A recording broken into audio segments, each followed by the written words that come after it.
예, 매주 토요일마다 찾아옵니다. 게스트가 묻고 진행자가 답하는 역시나 박정호. 오늘도 저 아나운서 오승훈이 질문하고 박정호 교수님이 답하시겠습니다. 안녕하세요, 교수님. 예, 안녕하세요. 네, 최근에는 이제 이란 그리고 이스라엘 간의 분위기가 좀 험악한 상황이에요. 네. 예, 이스라엘 상황은 뭐 언론 보도가 많이 돼서 그나마 알고 있는 부분이 많은데 네. 이란 상황은 최근에 어떤지 좀 알고 계세요? 네. 사실 이란도 이번 전쟁이 어떻게 보면 내부적인 위기를 극복할 수 있는 하나의 기폭제다? 이렇게 설명하는 게 제일 적합해 보입니다. 좀 설명을 드리면요. 예. 원래 이란은 2016년, 17년쯤 그때쯤만 하더라도 상당히 서방 세력에게 우호적인 그 선거 결과가 있었어요. 선거요. 네. 예. 정확히 2016년에 있었던 이란의 총선 결과 같은 경우는요. 네. 중도 개혁파가 테헤란, 우리로 따지면 서울과 수도권 지역이라고 할 수 있겠죠. 예. 이 테헤란 지역에 배정되어 있는 30석의 의석을 전부 다 가져갑니다. 아, 우리도 그러니까 우리 선거 있을 때 수도권, 특히나 서울 지역에서 얼마나 가져갔느냐 이게 또 민심의 중요한 지표 중 하나로 보잖아요. 맞습니다. 여기도 마찬가지군요. 예. 예. 당시 대통령이었던 로하니 대통령 같은 경우는 공동행동 계획이라고 해서 JCPOA라고 알려진 네. 요걸 바탕으로 이란이 전격적으로 서구 사회와 핵 합의를 타결해버리고요. 그걸 바탕으로 이제 전 세계, 즉 국제사회로 나아가서 편하게 수출입도 하고 경제활동을 하려는 그런 것을 기치로 내걸어서 당선이 됐고 압도적인 어떻게 보면 투표 결과로 최종 낙선을 한 겁니다. 자, 그런데 저 JCPOA 네, 핵 합의안 네, 타결이라고 말씀하셨는데 네, 요거는 그러니까 제재를 제한받던 것을 네, 맞습니다. 제재를 좀 풀어주는 예. 그런 합의안인가요? 그렇죠. 이 제재를 했던 당사자가 사실 미국이었겠죠. 예. 미국이 우리랑 이제 다시 합의를 하고 이런 형태로 핵을 어떻게 보면 긴축한다면 줄인다면 국제사회로 나오는데 우리도 문호를 열어주겠다 이렇게 한 거예요. 예. 그런데 그 당시 이란의 많은 민심이 어떻게 보면 국제사회로부터 제재를 받다 보니까 석유를 제대로 못 팔게 되고 그러니 경제적으로 많이 어려웠겠죠. 그래서 이번 기회에 우리도 국제사회의 일원이 되자라고 해서 약간 친미와 동조하는 그냥 미국과 동조하는 성향이 있는 친미 정당과 정권에 손을 들어준 거예요. 중도 개혁파가 그쪽 성향이군요. 맞습니다. 네. 자, 그런데 어떻게 됐느냐? 2018년도에 트럼프 대통령이죠. 네. 트럼프 대통령은 일방적으로 좀 전에 말씀드렸던 공동행동 계획이라는 걸 일방적으로 탈퇴합니다. 제재를 하겠다 이런 선언이겠죠? 그렇죠. 예. 그 제재를 하겠다고 하면서 이란 경제를 다시 고립시키게 됐는데요. 그러다 보니까 이란 내부에서 굉장히 혼란에 빠졌어요. 네. 이제 본인들은 사실 약속을 위반한 게 없는데 갑자기 서구 사회에서 약속을 스스로 일방적으로 파기해버린 거잖아요. 그렇죠. 그러니까 이것을 우리가 추진하면 이란이 더욱더 먹고 사는데 윤택해진다라고 주장했던 일종의 온건파들, 이 온건파들이 정치적으로 크게 그 위상을 잃어버리게 되는 상황이 돼버립니다. 예. 그래서 어떻게 됐느냐? 결국 2022년에 치러진 총선에서는요. 어떻게 됐냐면 투표율 자체가 일단 최저치가 나왔다고 하더라고요. 네. 테헤란 지역의 투표 결과가 25%였대요. 야, 투표율이 25%인 건 정말 낮은 건데 그게요. 이것은 그만큼 국민들이 정치에 대한 불신이라고 해야 될까요? 아니면 어떤 행보를 해야 될지 판단을 아직 못했다는 반증일 수도 있는 겁니다. 근데 이 낮은 투표율 25%라는 게 대통령 선거를 얘기하는 거예요. 총선이요. 총선. 네. 총선에서 이 투표 기록을 보였긴 했지만 네. 그 과정에서 그래도 다수당이 된 정당은 있겠죠. 그 다수당이 된 정당이 이번에는 정반대 진영인 반미 보수파가 압승을 해서 끝나는 형태로 결국 선거 결과가 귀결됩니다. 압승이라면 테헤란 쪽은 몇 석이 된 거예요? 테헤란 30석을 이번에는 고스란히 반대쪽인 와. 이 보수파가 가져간 거예요. 와, 완전히 갈린 거군요. 그렇습니다. 예. 그러다 보니까 2016년도 총선 결과와 완벽하게 극명하게 대조를 이룬 셈이 되는 예. 거죠. 자, 그래서 이란 내부에서는요. 이때 투표 결과에서도 보였듯이 이게 2020년이니까 이게 불과 얼마 전이잖아요. 그렇다면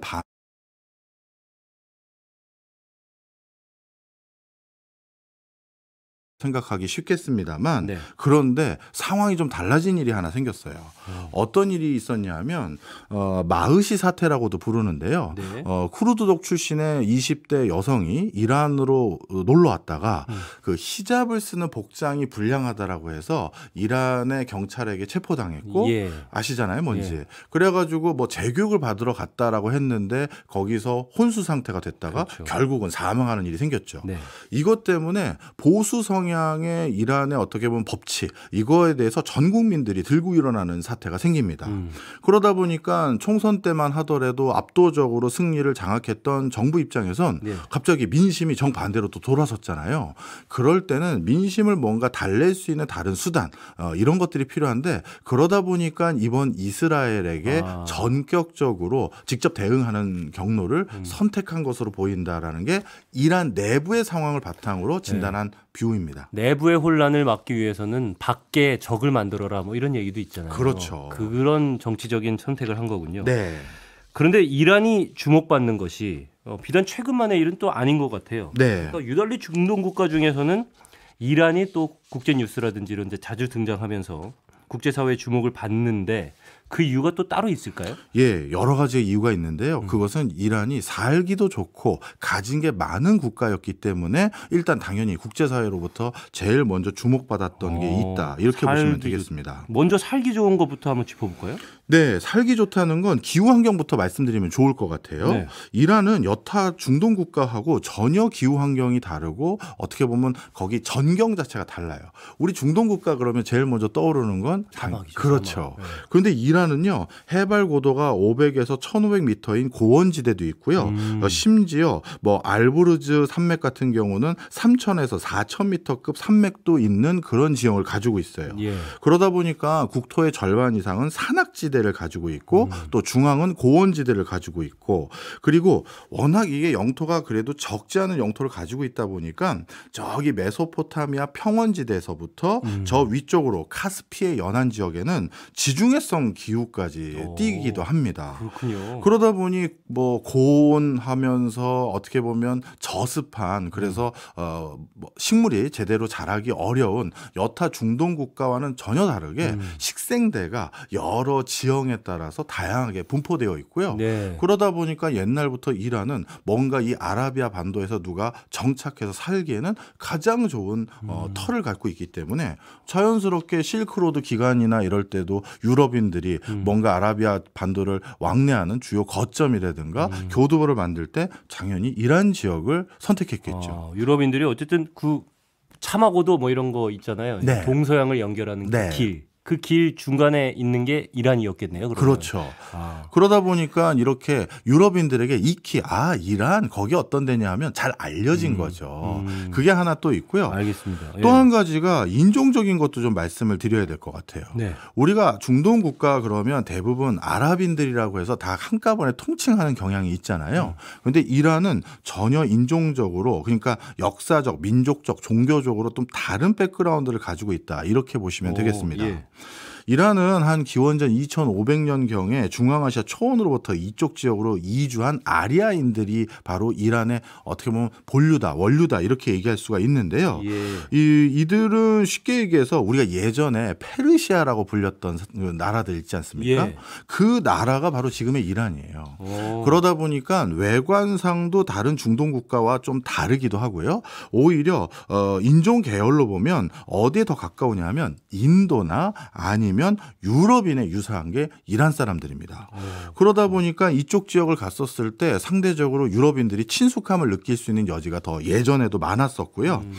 그리고 또 한 가지. 아까 페르시아가 원래 이란이다라고 드렸잖아요. 네. 근데 이 페르시아가 어디에서 나온 단어냐 하면 원래 그리스어에서 유래된 명칭이에요. 그러니까 이 페르시아라는 단어 자체도 유럽의 그리스어에 기반한 곳이다 보니 이란이 훨씬 이렇게 유럽에 가까운 성향이 있었던 지역이자 사람이었구나 알 수가 있는 거죠. 역사적으로 인종적으로나 네. 유럽과 가까이 있었다. 예. 원래부터.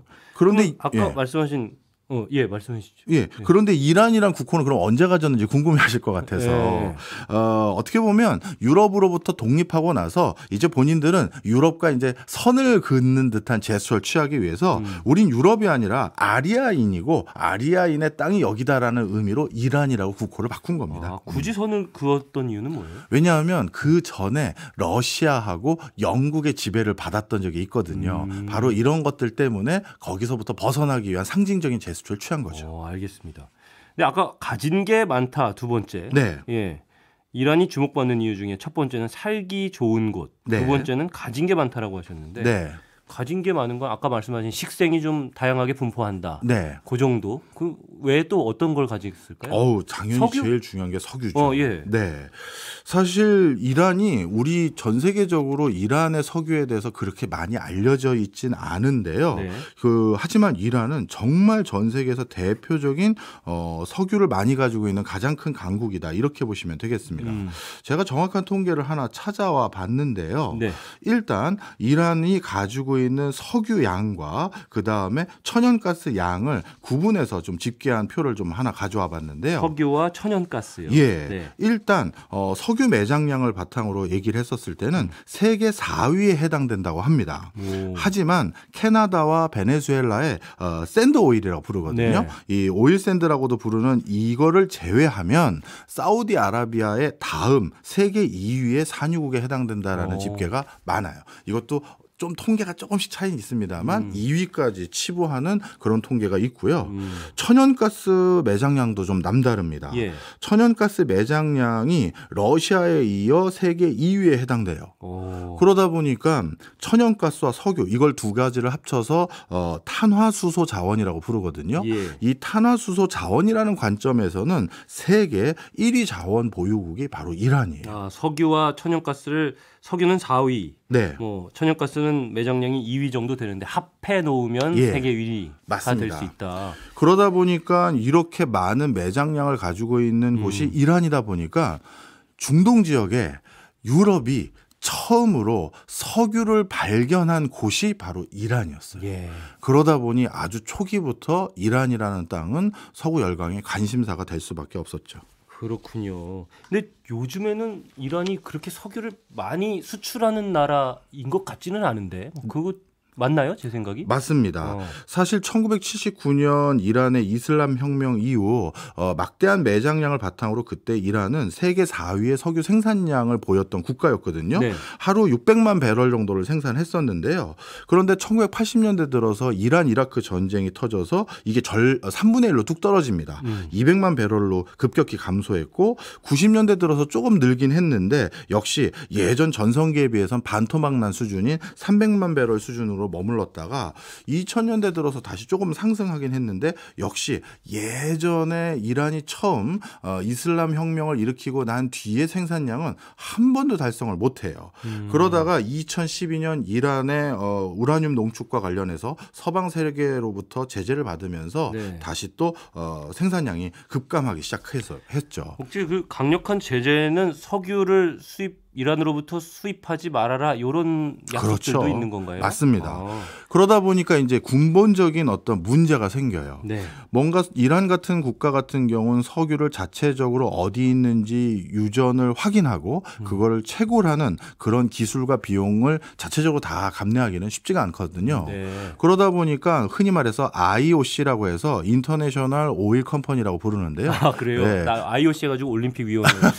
그것도 IOC네요. 네.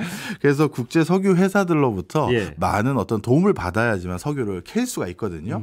그런데 이란이 이렇게 국제사회에서 종종 제재를 받고 내부적으로도 흉흉한 일들이 많다 보니까 예. IOC 국제 석유 회사들이 이란에서 조금씩 철수하기 시작합니다. 그럴 수밖에 없겠죠. 예, 네. 그러다 보니 기존의 유전을 관리하기도 쉽지 않았을 것이고 보수하기도 쉽지 않아질 테니 생산량 자체가 급격히 유지되기가 어려워진 상황까지 돼버린 것이죠. 네, 알겠습니다.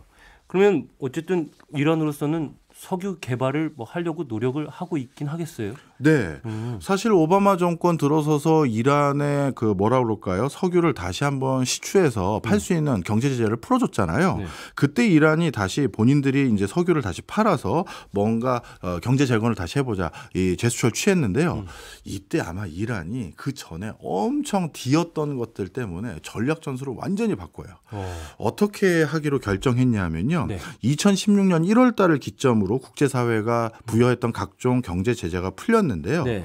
이때 그래서 다시 석유를 판매할 수 있게 되니까 이때 이란이 국제 석유 회사의 도움을 받는 방식을 뭘로 했냐면 IPC라는 방식을 도입했어요. IPC. 예, 이건 이란 페트로 뭐 컨트랙트라고 해서 이란의 석유 계약 이렇게 그냥 부르는 그냥 용어인데요. 이란 방식의 석유 계약. 그렇죠. 이런 거군요. 예. 이 IPC의 내용은 아주 구체적인 건 공개가 되어 있지는 않습니다만 큰 틀에서 어떤 방식의 석유를 캐서 판매하는 거다라는 그 큰 방식은 드러났어요. 네. 그게 어떤 방식이냐면요. 참 이걸 보면 이란이 그동안 참 속 썩었겠구나 생각이 많이 드는 게 네. 일단 유전을 탐사하고 개발하고 생산하는 모든 비용은 외국 회사가 냅니다. 돈을 다 대는 거예요. 예. 그런데 이 외국 회사는 그럼 그 유전을 생산하고 채굴하고 그 개발하는 모든 비용을 다 냈으니 그 유전에 대해서 일정 부분 지분을 갖느냐? 아니에요. 아무 지분을 못 갖습니다. 대신 뭘 이란 정부가 약속했냐 하면 네. 니네가 그렇게 캐기만 해주면 우리가 그걸 갖다 팔아서 거기서 생긴 돈의 일정 부분을 고정 수수료로 너희들에게 돌려줄게. 고정적으로 주겠다 대신에 안정적인 수입을 보장해 준다. 그렇죠. 바로 그렇게 계약을 체결한 게 IPC 방식이라는 거예요. 네. 그 얘기는 과거에서부터 최근까지 이란이 자국 영토에 있는 그 금이죠, 뭐 검은색 금. 그 금을 판매한 걸로 본인들이 이득을 제대로 못 취했다라는 강박 때문에 나온 결과잖아요. 근데 이 방식에 그 국제 석유 회사들이 좀 동의를 하고 많이 들어가서 사업을 하고 있나요? 다 동의했다 해도 과언이 아니에요. 그만큼 이란의 석유는 지질층 때도 예. 채굴하기가 쉬울 뿐만 아니라 그 원유의 질도 판매하기가 용이한 형태가 많은 거예요. 그래서 이게 사실 많은 국제적인 석유 관련한 회사들이 우호적으로 생각할 계약 방식은 아니잖아요. 그럼에도 불구하고 2016년 이후 이런 방식으로만 우린 계약할 테니 어떻게 할 거야? 라고 물어봤더니 예. 당시 프랑스의 토털이라든가 러시아의 루크오일이라든가 중국의 신옥팩 등 전 세계 석유 관련한 기업 135개가 우리 이란에 가서 그러면 저 지질대를 확인해서 어디서 캐면 되는지 저희 팀을 보내겠습니다 하면서 관심을 표명했고 실제 그런 제스처를 이행했던 적이 있습니다. 막대한 매장량 때문에 그런 일이 벌어졌다 이렇게 볼 수 있는 거고요. 네. 이란의 석유는 우리나라에서 수입을 하나요? 지금? 우리나라도 사실 수입을 많이 합니다. 사실 그래서 우리나라가 이란의 석유에 이렇게 크게 의존했는지 모르시는 경우가 많아서 예. 제가 이것도 좀 자료를 찾아왔는데요.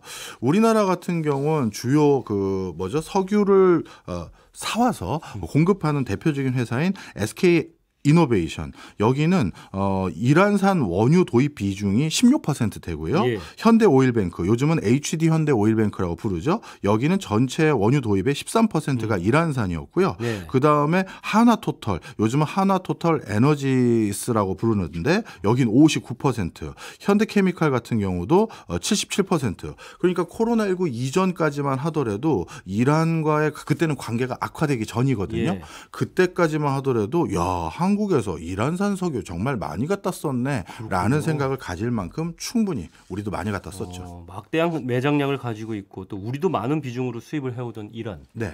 지금은 근데 아까 코로나19 말씀을 하셨는데 코로나19 이후에는 없어요? 그러니까 다시 경제 수입하는 게. 제재를 트럼프 대통령이 본격화했잖아요. 그렇죠. 그러다 보니까 코로나19 기간 때는 어떻게 보면 이란산 석유의 의존도가 많이 낮아질 수밖에 없었고요. 그러다 보니 요즘은 이란에서 그렇게 많은 의존을 하지 않고 있습니다. 네, 알겠습니다. 최근에 근데 이란 이스라엘 사태에서 중국이 좀 등장을 하기도 하는데 네. 예. 중국은 이란의 우방같이 이렇게 그려지는 네. 그렇게 설명이 되는 그런 네. 경우가 많더라고요. 네. 혹시 뚜렷한 이유가 있을까요? 네. 이것도 역시 이란이 가지고 있는 자원 때문입니다. 바로 이제는 석유가 아니라 석유가 아니고 이란이 가지고 있는 리튬 때문이다라고 보시면 되겠는데요. 리튬이요. 배터리를 만드는 주요 원료가 되는. 요즘은 리튬이 석유를 대체한다 이렇게 생각하는 분들도 많아요. 그러다 보니까 국제적으로 리튬 확보하기 위한 여러 전쟁이라고 해야 될까요? 이런 경쟁이 좀 전개되고 있는 상황이고요. 그런 과정에서 실제 요즘 국제적으로도 리튬 가격이 어마어마하게 올랐죠. 이미 2021년 이후로 리튬 가격이 7배 이상 올랐거든요. 그러다 보니까 뭐 이 리튬을 확보하는 게 정말 돈이 되는 일이 돼버렸고 국제에너지기구에서는 어떤 보고서도 있었냐면 2040년까지 리튬 수요가 2020년에 비해서 40배 가까이 급증할 거다라는 분석도 나오고 있어요. 벌써부터 리튬 수요가 엄청나게 증가하고 있다는 거는 우리가 뭐 전기차 같은 거 생산할 때 배터리나 뭐 디스플레이 뭐 이런 거 없어가지고 만들지를 못한다. 그래서 한참 기다려야 된다. 이런 얘기 나올 때 배터리 부족하다. 리튬 부족하다. 이런 얘기 계속 나왔거든요. 근데 이게 40배가 더 급증할 거다. 2040년까지. 2040년까지. 와, 대단하네요. 근데 리튬 매장량이 그러면 이란에 많은 거예요? 맞습니다. 바로 그렇기 때문에 중국이 공을 들이는 건데요. 이란이 요즘 계속해서 자국 내 매장지를 찾아보고 있는 건데 본인들이 직접 찾는 것도 아니라 다국적 기업들이 와서 이란을 찾아보는 거예요. 석유 회사들이 들어가서 찾듯이. 석유라기보다는 이제 2차 전지 관련 회사라고 해야겠죠. 그런 것처럼. 그렇죠. 맞습니다. 실제 앞서서 이란은 식생때가 굉장히 다양하다고 말씀드렸잖아요. 이란의 특정 지역을 가보면 짠 호수, 이 짠 호수가 있는 지역들이 일부 있어요. 짠 호수, 뭐 옛날에 바다였다가 이제는 바다가 아닌 뭐 그렇죠. 그런 곳인가요? 대부분 리튬이라는 건 이런 짠 호수가 많은 지역들에 대부분 매장이 되어 있거든요. 그러다 보니까 이란에서도 리튬 많을 것 같은데라는 인식들이 많았어요. 특히 이제 앞서서도 계속 말씀드리지만 이란을 속속들이 잘 알고 있는 건 유럽 사람들이라고 말씀드렸지 않았습니까? 거기 다 아니까 거기도 있을 거야 했는데 실제 요 몇 년 동안 계속해서 이란에서 대규모 매장지가 계속 발견되는 거예요. 가장 최근에 발견된 매장지는 850만 톤 규모의 리튬 광산이 추가로 발견됐는데 이거는 단일 광산으로는 세계에서 두 번째로 큰 매장지예요. 매장량으로 따지면 850만 톤이라는 게 와닿진 않았는데 세계 두 번째로 큰 매장지다. 그래서 이런 걸 다 합치면 현재까지 확인된 이란이 가지고 있는 리튬 매장량을 전부 다 합치면 전 세계 리튬 매장량의 5위 국가로 올라선 상황이에요. 갑자기요? 그런데 대부분의 전문가들이 이란에는 더 있을 거야. 이게 중론이거든요. 그러다 보니까 앞으로 리튬 매장량이 이란에서 더 확인되면 5위가 아니라 뭐 4위, 3위 계속 올라갈 가능성도 많은 상황이죠. 그러면은 이란의 입장에서는 석유에서 어쨌든 배운 게 있잖아요. 이런 걸 그냥 내줬더니 본인들이 이익은 취한 게 없고. 그러면 리튬은 새로운 또 석유라고 불린다고 말씀을 하셨으니까. 리튬에 대해서 또 어떤 전략적인 입장을 취하고 있겠네요. 당연히 그렇죠. 만약에 우리 오승환 아나운서가 이란 사람이고 그런데 리튬마저도 발굴이 됐다고 합니다. 그러면 이거를 우리가 자체적으로 개발할 수 있는 능력은 없다고 했을 때 어떤 전략을 취하시겠어요? 아까 말씀하신 그 석유를 하는 전략이 좋을 것 같아요. 너희들이 들어와서 매장도 하고 탐사도 하고 채굴도 하는 거를 다 허용은 해줄게. 그렇지만 너희가 가져갈 돈은 일정 금액. 그건 안정적으로 우리가 지급하고 나머지는 내가 갖겠어. 이런 방식 좋을 것 같아요. 맞습니다. 그 방식을 그대로 하기로 결정한 것 같아요. 그걸 쉽게 말하면 이제 국유화라고 할 수도 있겠죠. 리튬은 어떤 외국 사기업과 공동으로 개발하는 게 아니라 이건 국가 거야. 우리가 개발할 수 있는 권한을 너에게 허용을 해줄 테니 네가 여기서 캘 수 있게끔만 해놔. 그러면 이건 원래 우리 국가 거니 그 네가 지불한 그 대가를 일정 부분 나중에 우리가 띄워줄게. 이런 전략을 추구하려고 마음을 먹은 것 같아요. 법적으로 말하면 허가권을 그쪽에 부여를 하는 그런 거네요. 돈만 일정 부분 받아갈 수 있는 그런 권리도 주고요.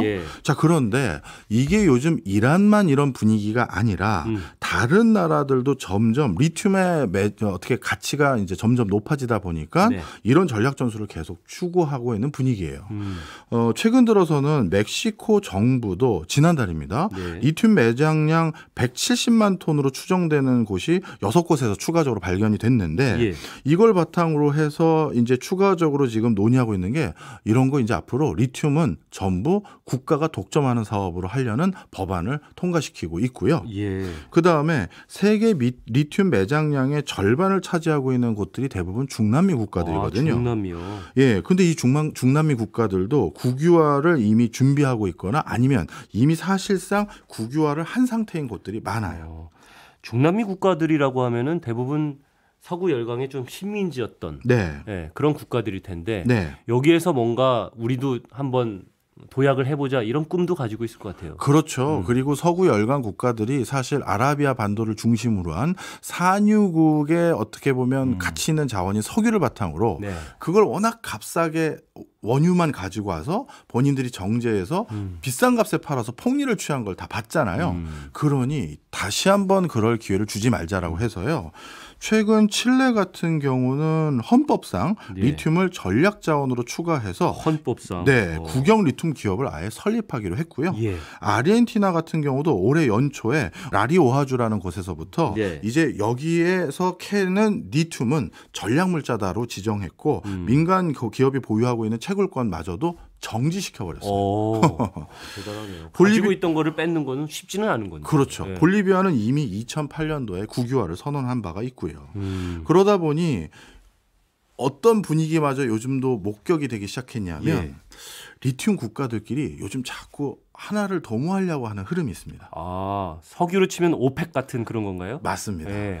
오펙, 리튬의 오펙을 우리가 한번 만들어 보자. 이런 움직임까지 있어요. 이 오펙이라고 하면 말씀 주신 것처럼 산유국들이 석유의 공급을 얼마나 할지를 결정해서 시세를 어느 정도 자신들이 유리한 시점으로 유지하게 만드는 그런 역할을 하잖아요. 그렇죠. 그런데 리튬 어떻게 보면 국가들도 본인들이 서로 경쟁적으로 뭐 어떻게 보면 더 많이 팔지 어떻게 팔지 경쟁하다 보면 제값을 못 받고 팔 수가 있다. 가격을 낮춰야 되니까 경쟁력을 가지려면. 그렇죠. 그래서 우리 이거 안 되겠다. 그러면 우리도 리튬 오펙 같은 거 만들자 해서 아르헨티나, 칠레, 볼리비아, 브라질까지도 리튬 협의체 설립을 지금 모색 중에 있는 상황이에요. 아, 그렇군요. 자, 그러면 여기서 아까 앞서 중국 물어보신 거에 대충 분위기가 감이 오시죠? 중국은 근데 어쨌든 리튬을 매장량이 많은 국가는 아닐 것 같아요. 네. 예. 짠 호수가 많은 것도 아니고. 맞습니다. 그러면 이란을 통해서 리튬의 어떤 수출이나 수입 뭐 이런 것들을 좀 통제하고 싶은 그런 마음이 있는 걸까요? 그렇죠. 역시 그거죠. 중국은 방금 오승원 아나운서께서 말씀 주신 것처럼 전 세계 리튬 매장량에 지금까지 확인된 거는 한 13% 정도를 중국이 13%? 가지고 있다. 이렇게 보고 있습니다. 아예 적진 않네요. 그럼요. 네. 중국은 중국 내부를 샅샅이 뒤졌어요. 네, 그래서 불과 이 13%란 통계가 나온 게 2022년도 기준인데 네. 2018년도 기준으로 했었을 땐 전 세계 매장량이 5%밖에 안 됐어요. 그러니까 본인들이 더 있는 데를 확실히 더 완전 샅샅이 뒤진 거죠. 그래서 13%까지 올라왔는데 네. 그런데 실제 중국이 전 세계 리튬의 수급을 좌지우지한다 해도 과언이 아니거든요. 저도 그렇게 알고 있어서 아까 예. 그 말씀을 드린 거예요. 네, 그 이유는 왜 그러냐면요. 네. 일단 첫 번째로는 중국이 이건 참 어떻게 보면 선견지명이 있었다 생각해도 과언이 아닌데요. 전 세계에서 전기 자동차라든가 태양광이라든가 2차 전지 산업이 이렇게 곽광받을 거라고 그 누구도 생각하지 않았던 시점부터 사실 잘 들여다보면 중국이 전 세계를 돌아다니면서 리튬과 관련된 광산, 이런 채굴권 이런 거에 대해서 적극적인 투자를 계속해 왔어요. 그래서 현재 리튬을 매장하고 있는 국가는 다양한 국가에 매장이 되어 있긴 합니다만 네. 그들 국가와 진작부터 리튬 채굴 계약권을 체결해서 중국이 채굴할 수 있는 권한을 가져가 버린 상황이 많고요. 그다음에 실제 아예 그 광산을 중국이 직접 개발해서 그래서 본인들이 독자적으로 채굴하고 있는 그러니까 중국 바깥에서요. 예. 그런 광산들도 대거 많이 가지고 있습니다. 그리고 제일 중요한 게 예. 정제하고 가공이에요. 리튬은 그냥 그걸 캐다가 바로 2차 전지에 활용하는 것이 아니라 정제 가공이 필수적인데 이때 여러 가지 환경 오염 물질도 생기고 그렇기 때문에 많은 국가에서 자국 내서 이거 안 하려고 해요. 미국 같은 국가들은 절대 안 하려고 자기네 하죠. 나라에서 안 한다고 그러더라고요. 예. 그런데 이거를 굳이 본인들도 그런 걸 알고 있음에도 불구하고 아마 이 리튬이 엄청 중요한 자원이 될 거라고 확신했던 것 같아요. 그래서 이걸 전 세계에서 다 캐는 것도 최대한 확보하고 다 가족해서 정제 재련을 아주 규모감 있게 해서 그 2차 전지에 딱 필요한 그 상태로 만들어서 전 세계 2차 전지 기업들에게 공급하는 이런 형태의 밸류체인을 중국이 구축해 버렸어요. 근데 또 이런 생각도 드는데요. 그 밸류체인을 구축을 하는 이유가 네. 그냥 어쨌든 앞으로는 배터리 같은 것들이 많이 늘어날 테니까 우리가 거기에서 수익을 많이 얻자. 그래서 그런 밸류체인을 확보한 걸 수도 있지 않을까 하는 생각이 들어요. 어쩐 전략적인 접근보다는 그냥 이익을 얻기 위한 단순한 접근? 뭐 그렇게 생각할 수도 있을 겁니다. 예. 그런데 그렇게만 보기에는 중국이 전방위적으로 광산 개발권을 너무 뭐랄까 과도할 정도로 그 당시에는 이렇게 지금처럼 코로나19로 전기차 붐이인다든가 뭐 신재생 에너지 붐일 걸 아무도 예측 안 했을 때부터 대규모 리튬 매장지에 대해서 관심이 많았거든요. 네. 그래서 이거는 진짜 뭔가 약간 선견지명도 있었다라는 의견도 사실 많이 있어요. 단순히 그냥 수익만 얻기 위해서는 저 정도로 노력을 할 필요는 없는데 네. 할 정도까지. 그렇죠. 네. 그 당시 뭐 노트북이나 뭐 휴대전화 이런 데 들어가는 배터리에 리튬 사용하는 것만 가지고는 네. 너무 많이 가져가는데 이런 생각을 했거든요. 예. 그리고 정제 공장도 마찬가지예요. 이렇게 전 세계 것까지 다 과도하게 본인이 다 생산을 해서 정제를 해서 공급할 역할까지 할 필요는 없잖아요. 본인들 가전제품에 들어가는 배터리 정도 만들어 가지고 그거 생산한 다음에 전 세계 수출해도 되는데. 그죠? 네. 그래서 지금은 중국이 세계 여러 광물들까지 다 수입해 정제해서 공급하는 전체 리튬의 양이 전 세계 생산의 60%에 해당됩니다. 매장량은 13%인데 예. 본인이 정제해서 수출하는 거는 60%. 네. 대단한데요. 예. 그런데 이렇게 60%를 공급하다 보니까 실질적으로 리튬 가격의 수급은 누가 좌우한다? 중국이 좌우한다 해도 과언이 그렇겠네요. 아닌데 네. 갑자기 어마어마한 대규모 매장지가 이란에서 확인된 거예요. 네. 그렇다면 야, 중국에 우리가 대항해야 되는데 생각했던 수많은 글로벌 다국적 기업과 네. 또는 국가들도 있겠죠. 그렇다면 전략적으로 이번에 이란의 그 매장지에 있는 걸 우리가 정제를 거기서 한다든지 네. 아니면 우리가 그걸 가져다가 쓰면 중국의 눈치 보면서 리튬을 수급하지 않을 수도 있지 않겠느냐라고 생각하는 여지가 있을 수도 있겠죠. 예. 그래서 중국이 이런 현상이 일어나지 못하게 하기 위해서 그 전부터 이란과 너무나도 돈독한 관계를 계속 구축해 왔어요.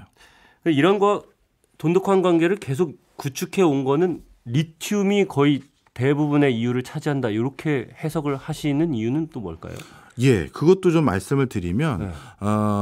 중국이 실제 이란을 통해서 많은 원유와 천연가스 개발에 적극 동참하고 있고요. 네. 아까 중국의 시노펙이나 이런 데를 통해서 이란을 통해서 에너지 수급을 조달받겠다라는 그 경로를 하나 삼은 게 있고 그런 과정에서 이란 내에 여러 현안에 대해서 유럽 못지않게 중국도 많은 탐사와 어떻게 보면 자료를 확보한 것으로 보입니다. 네. 그런 과정에서 이란을 본인과 이렇게 돈독한 관계를 맺어놓으니까 얼마 전에 미국에서 발표했던 법안이 있지 않습니까? 네네. 2차 전지와 관련된 원료를 중국에 있는 원료를 사용하거나 그러면 우리는 그런 물건 안 사라고 하는 조치가 있었는데 네. 그때 엄밀히 말하면 중국에서 생산한 원료나 이런 걸 사용하면 안 산다. 거기에서 끝나는 범주가 아니라요. 중국과 우호적인 우려되는 국가라는 표현을 한 게 있어요. 우려국. 우려되는 국가. 예. 우려국이라고 했는데요. 네. 거기에는 어디가 포함되어 있냐면 중국과 러시아 그다음에 이란이 다 들어가 있거든요. 그러다 보니까 실질적으로 이란에서 리튬 매장지가 많이 확인은 됐지만 이걸 바탕으로 어떻게 보면 한국이나 다른 국가들이 이란 내 리튬을 직접 뭐 채굴해서 제품화하는데 아주 적극적으로 편하게 활용할 수 있는 상황은 아니긴 해요. 그런데 미국이 이란에 대해서 제재를 한다거나 아니면 우려 국가로 지정을 한다거나 이러면 사실 제재를 당하고 우려 국가로 지정된 중국이나 이란 이런 나라들끼리 오히려 더 뭉치게 만드는 그런 역효과를 만들어낼 수 있지 않을까요? 그렇죠. 그래서 미국 입장에서는 이게 딜레마예요. 그렇다고 이란이 원활하게 리튬을 전 세계에 판매할 수 있게 만들어 줘버리면 예. 석유나 이런 것도 경제 제재로 묶어놨는데 리튬은 풀어주면 이게 앞뒤가 안 맞는 정책이 돼버리잖아요. 그렇죠. 그러니 어쩔 수 없이 리튬을 이란이 많이 가지고 있어도 묶을 수밖에 없는 상황이 돼버린 건 사실이고요. 그래서 중국 입장에선 이런 상황이 너무나도 어떻게 보면 반가운 상황일 수도 있을 거예요. 그런 과정에서 이란의 리튬은 중국을 통해서만 어떻게 보면 판매되고 정제돼서 전 세계로 나갈 수밖에 없는 그런 구조를 아예 고착화하기 위해서 최근 이란에 많은 공을 들이고 있는 거죠. 그렇군요. 우리 기업들 같은 경우에는 어때요? 이란산 리튬이 어쨌든 앞으로는 좀 더 뜰 것 같은 그런 분위기인데. 네. 우리 기업들이 이란산 이렇게 리튬이 많이 어떻게 보면 주목받는다고 해서 그렇지만 이제 미국이 그걸 뭐랄까요? 판매하지 못하도록 막았다고 해서 손 놓고만 있는 건 아닙니다. 대표적으로 2018년도에요. 네. 포스코가 아르헨티나에 있는 리튬 매장지를 직접 사들이기도 했거든요. 예. 그러면 앞서서도 아르헨티나 같은 곳은 뭐 국유화해서 다른 나라가 직접 그 매장지를 캐지 못하도록 해놨다 이런 말씀도 드렸잖아요. 그렇죠. 포스코 입장에서는 그거는 국유화된 매장지가 아니고 우리가 확보한 건 다른 거다 이런 발표를 하기도 했는데 이란 같은 곳에서 많이 채굴했다고 해서 그거를 활용하지는 못하고 있지만 매장지가 많이 나왔다고 해서 대신 아르헨티나나 다른 곳에서 많이 채굴할 수 있는 환경들을 지금 찾아가고 있는 상황이고요. 가장 우리나라 기업들이 관심의 대상으로 삼고 있는 지역은 호주예요. 네. 호주. 예, LG 에너지 솔루션을 비롯해서 SK나 이런 회사들이 호주에서 리튬을 직접 캐서 우리가 활용할 수 있는 권한을 직접 찾아서 지금 활용하려고 노력을 하고 있는 상황입니다. 우리는 뭐 정제나 이런 쪽에는 우리는 뭐 어쨌든 그건 환경 오염 때문에도 그렇고 네. 많은 기술을 갖고 있지는 않아도 채굴에 대해서는 우리가 리튬 채굴은 굉장히 잘하는 국가 중에 하나로 속합니까? 채굴을 할 수 있는 기회가 사실은 우리가 직접 챙기진 않았었어요. 중국에서 워낙 싸게 우리에게 공급을 해줬거든요. 예. 리튬을 전 세계에 알아서 수급을 받아가지고 자국에서 어떻게 보면 환경 오염 위험도 많은데 직접 그걸 다 정제해서 정제한 걸 네. 갖다 주면 그걸 우리에게 갖다 줬으니 우리는 아주 손쉽게 그거를 갖다 썼겠죠. 네. 그러다 보니까 우리나라가 중국산 리튬에 의존하는 비율이 현재 전체 물량의 80% 수준이에요. 거의 전량이라고 해도 과언이 아니죠. 그렇죠. 이 얘기는 무슨 얘기냐면 자체적으로 우리나라 기업이 해외에서 리튬을 직접 채굴할 수 있는 광구 개발에도 등한시했었고 당연히 정제하는 과정에서도 관심이 없었었던 거죠. 그래서 지금 하나하나 어디에서 채굴할 건지 알아보고 있는 게 포스코를 중심으로 한 일부 기업들이고요. 예. 그다음에 정제 시설이나 이런 것들도 어디다 놓고 이제 이걸 할 것인지에 대해서도 지금 준비 중에 있는 상황입니다. 우리나라로서는 그러면 뭐 이란이라든지 아니면 어쨌든 제3지대 다른 나라들, 중국 외의 다른 나라들의 로부터 리튬을 수급하기 위한 여러 가지 다양한 통로를 만들어야 될 필요가 굉장히 많겠네요. 그렇죠. 이렇게까지 얘기 드리면 결론을 이렇게 오해하시는 분도 계실 거예요. 어떻게 생각하실 수 있냐면 예전처럼 이란의 석유를 우리가 원활히 수급해서 쓰기도 어려운 상황이 지금까지는 되고 있고 네, 제재 때문에. 예. 네. 그다음에 리튬 같은 경우도 중국과 함께 우려 국가에 포함되어 있으니 우리는 이란으로부터 뭔가 이런 부분에 도움도 받을 수 없으니 그러면 우리는 이번 이란 이스라엘 사태를 통해서 아무것도 잃을 것도 없고 얻을 것도 없느냐 이런 생각을 가지실 수가 있겠죠. 예, 그리고 향후 이란과 우리의 관계를 어떻게 정립해 나가야 될까 이런 것까지요. 네. 그런데 여기 부분에서 참 우리도 딜레마하고 고민이 되는 부분이 있어요. 이란이 경제 제재를 받고 난 뒤에 갑자기 경제 제재가 풀리니까 본인들도 돈도 예전보다는 조금 더 벌게 됐고 그런데 그 과정에서 예전에 제재 때문에 얻지 못했던 각종 제품이나 어떤 서비스에 대한 욕구가 한 번에 분출됐겠죠. 네. 돈은 예전보다 조금 더 벌기 시작했는데 그동안 제재 때문에 못 구했던 물건들을 사고 싶은 욕구가 있을 거 아니에요. 그래서 그 기회를 호기로 노려서 우리나라 기업 두 군데가 이란에 진출해서 적지 않은 성과를 거뒀던 회사가 있는데 네. 그게 삼성하고 LG예요. 이란에서 그동안 경제 제재 때문에 아유 세탁기 못 바꾸셨죠? 냉장고 못 바꾸셨죠? 이런 수요들이 있을 거 아니겠습니까? 예. 그래서 그런 걸 바탕으로 이란에 진출해서 적지 않은 소기의 성과를 거뒀었는데요. 앞서 서두에 우리가 이란의 정권이 180도 이렇게 성향이 다른 정권이 들어선다는 거 말씀 한번 드렸잖아요. 네. 갑자기 온건파에서 보수파로 바뀌니까 어떤 정책이 도입되기 시작했냐면 아니 왜 우리가 어렵게 석유를 팔아서 번 돈으로 한국산 기업들의 제품들을 사줘야 되느냐. 이런 백색 가전은 우리 이란도 직접 만들 수 있다. 우리도 이제 TV 만들고 라디오 만들고 세탁기 만드는 자국 기업들을 유치해보자. 이런 목소리가 많아진 거예요. 그래서 당시 LG와 삼성이 이란에서 대거 철수하는 그런 상황이 생겼었거든요. 예.